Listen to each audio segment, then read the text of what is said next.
எல்லாத்துக்கும் அவங்க ஆண்டவரை சார்ந்து வாழ்கிற வாழ்க்கை தான் இந்த வனாந்தர வாழ்க்கை. இது எப்போ நடந்ததுன்னா, மோசேயின் நாட்கள்ல தான் இவங்க எகிப்தில இருந்து கானானுக்கு வராங்க. அப்பதான் இவங்களுக்கு வனாந்தர வாழ்க்கை. ஆனா எரேமியா கிட்ட ஆண்டவர் சொல்றாரு, "நீ வனாந்தரத்திலே என்னை பின்பற்றி வந்ததை நான் நினைத்திருக்கிறேன்னு" சொல்றாரு. மோசேக்கும் எரேமியாவுக்கும் ஏறக்குறைய 800 வருஷங்கள் வித்தியாசம். ஒருவேளை இந்த ஜனங்கள் சந்திக்கிற சூழ்நிலை வனாந்தரத்தை போல இருந்தாலும், அவங்களுடைய மூதாதையர்கள் முதல் ஆண்டவர் அழைத்தப்போ இடத்துல ஓடி வந்து அந்த விசுவாச வாழ்க்கை வாழ்ந்தாங்களோ, அதை நான் இன்றைக்கு நினைத்திருக்கிறேன்னு சொல்லி ஆண்டவர் சொல்றார்.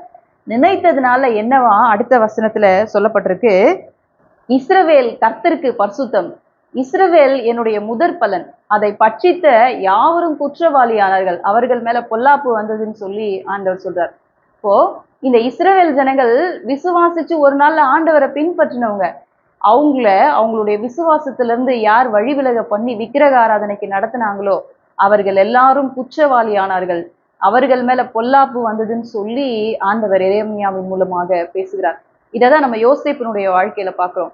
நம்ம செய்த அக்கிரமத்தை ஆண்டவர் இந்த நாள்ல விளங்க பண்ணினார். யோசேப்புக்கு நீங்க கெடுதல் செய்யாதீங்க அப்படின்னு சொல்லி நான் உங்களுக்கு சொன்னல, அவருடைய ரத்த பழி நம்ம மேல வந்திருக்கு அப்படின்னு சொல்லிட்டு ரூபன் சொல்றான்.